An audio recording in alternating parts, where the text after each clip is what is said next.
बोलो जयकारा मेरे श्री गुरु महाराज जी की जय। गुरुमुखों, आज आप सभी को श्री गुरु महाराज जी की जो लीलाएं हैं वो मैं आप सभी को सुनाने जा रहा हूँ, तो आप इसी तरह वीडियो में बने रहें। चलिए स्टार्ट करते हैं वीडियो को। एक बार हमारे हृदय सम्राट श्री श्री 108 श्री पंचम पातशाही जी ने कोल्हापुर में कृपा फरमाई। वहाँ सत्संग का जो प्रोग्राम था वो एक हॉल में किया गया था। हॉल को बहुत अच्छे से सजाया गया था। वहाँ पर स्वामी जी के समक्ष कुछ बच्चों ने ब्रह्मा, विष्णु, महेश एवं सप्तऋषि आदि बनकर एक नाटिक का आरंभ की। तो स्वामी जी ने हॉल की सजावट को दिखाते हुए फरमाया, यहाँ पर स्वर्ग को साथ क्यों ले आए हो? बच्चों ने विनय की, स्वामी जी हमारे श्री आनंदपुर वासी भगवान तो श्री आनंदपुर में बैकुंठ धाम ले आए हैं, अब हमारे सामने विराजमान होकर वचन कर रहे हैं और जो श्री लीला कर रहे हैं उसके सामने तो असली का स्वर्ग का नज़ारा भी कुछ अहमियत नहीं रखता। स्वामी जी ने सबको प्यार भरा आशीर्वाद दिया। बोलो जयकारा, बोल मेरे श्री गुरु महाराज जी की जय। गुरुमुखों, जब जीव अपनी जीवन यात्रा पूरी करके परलोक जाता है तो आगे केवल परमात्मा का नाम ही उसके संग जाता है और उसकी सहायता करता है। जाना तो संसार में सबको ही है, ये तो निश्चित है। कोई भी यहाँ स्थायी निवासी नहीं है। इस सच्चाई को याद रखकर श्वास श्वास में नाम का सिमरन करना है, जिससे कि आगे की यात्रा सुखद एवं मंगलमय हो जाती है। क्योंकि श्री गुरु महाराज जी का नाम हर पल हर स्थान पर जीव की सहायता एवं रक्षा करता है। बोलो जयकारा, बोल मेरे श्री गुरु महाराज जी की जय। एक बार संगत ने श्री श्री 108 श्री पंचम पातशाही जी के श्री चरणों में अपनी गलती की क्षमा मांगी तो सद्गुरु देवदाता दीनदयाल जी ने फरमाया, गलती तो हर कोई कर सकता है, चाहे वो कितने भी शिखर पर ही क्यों ना बैठा हो। बस सेवक के मन में ये एहसास होना ज़रूरी है कि मुझसे ये गलती हुई है, और जिस सेवक ने सच्चे दिल से इस दरबार में अपनी गलती की माफ़ी मांग ली तो उसे यहाँ तो माफ़ किया जाएगा ही, और उसे उस दरगाह में भी माफ़ कर दिया जाएगा। कितने दयालु हैं हमारे श्री गुरु महाराज जी। हम गलतियों के पुतले हैं, फिर भी हमारे श्री गुरु महाराज जी कितनी दया करते हुए हमारी हर गलती को इतनी आसानी से माफ़ कर देते हैं। हमें भी पांचों नियम की पालना करते हुए स्वामी जी की प्रसन्नता को हासिल करनी चाहिए। बोलो जयकारा, बोल मेरे श्री गुरु महाराज जी की जय। एक बार श्री श्री 108 श्री प्रथम पातशाही के पास एक फ़कीर बड़ी शान शौकत व चमक धमक की वेशभूषा पहनकर आया। आपने फरमाया, ये क्या है आप और ऐसी वेशभूषा? प्रेम से उसका कोट उतारा, टोपी उतारी और लंबा सा चोला पहना दिया। वह फ़कीर मस्ती में नाचने लगा। किसी ने कहा कि स्वामी जी आपने इस पर कितनी असीम कृपा की है।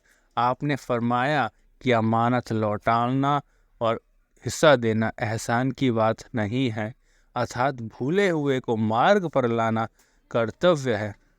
बोलो जयकारा, बोल मेरे श्री गुरु महाराज जी की जय। बोलो जयकारा, बोल मेरे श्री गुरु महाराज जी की जय। हृदय सम्राट परम पुरुष पूरन धनी श्री श्री 108 श्री पंचम पातशाही जी महाराज जी श्री लीला अगस्त 2023 की। गुरुमुखों को विदित है कि शारीरिक रूप से महापुरुषों को अंतर्धान होना एक लीला मात्र होता है। वह सदा सदा अपने गुरुमुखों की संभाल करते ही हैं।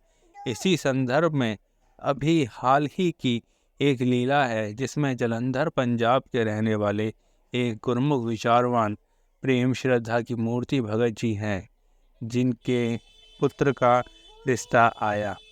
उनके पुत्र भी अपने पिताजी के समान संस्कारी और गुरुमुख थे।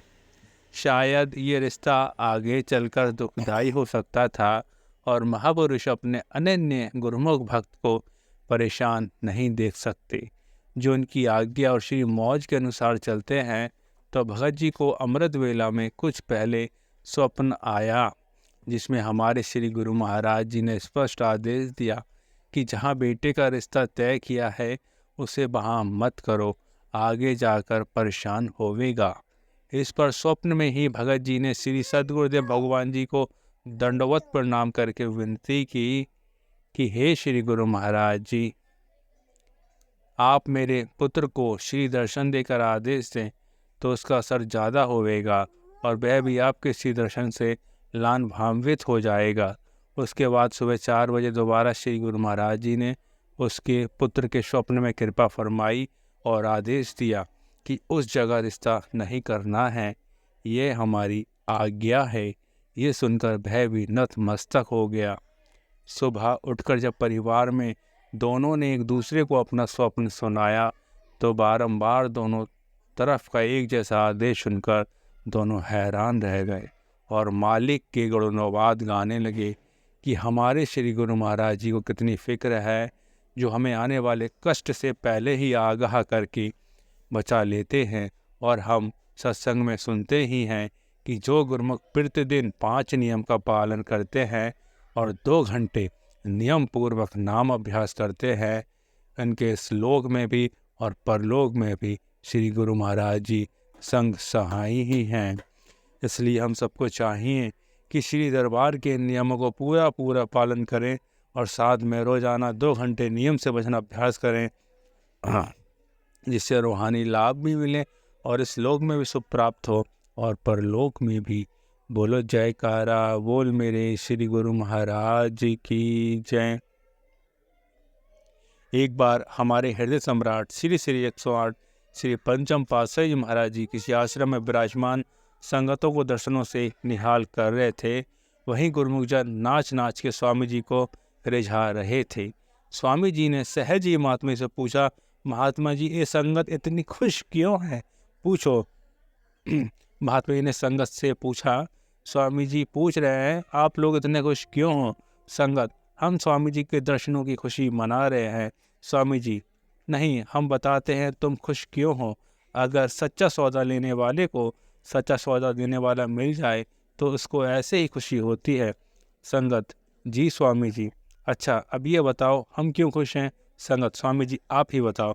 स्वामी जी, जिस तरह सच्चा सौदा लेने वाले को सच्चा सौदा देने वाले के मिलने की खुशी होती है, उसी तरह किसी सच्चा सौदा देने वाले को सच्चा सौदा लेने वाला मिल जाए तो उसको भी ऐसे ही खुशी होती है। हम भक्ति का सच्चा सौदा देने वाले और आप भक्ति का सच्चा सौदा लेने वाले, इसलिए हम सारे खुश हैं। बोलो जयकारा बोल मेरे श्री गुरु महाराज की जय।